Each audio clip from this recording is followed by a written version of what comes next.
अस्सलाम वालेकुम। उम्मीद करता हूँ आप सब ठीक होंगे। मैंने कहा दिखाऊँ कि कराची में बारिश और उसके बाद जो हालात हैं।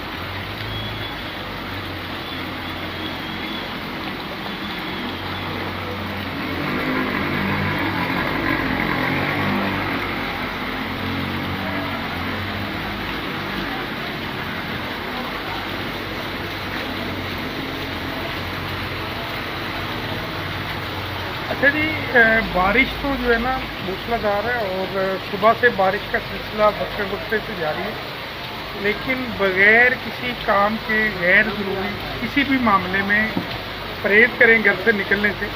घर से निकलना मतलब आप समझते हैं कि बारिश में बहुत मुश्किल है, और ख़ासकर जो ये वाले कच्चे आबादियाँ, ये छोटे इलाके हैं जहाँ पे पानी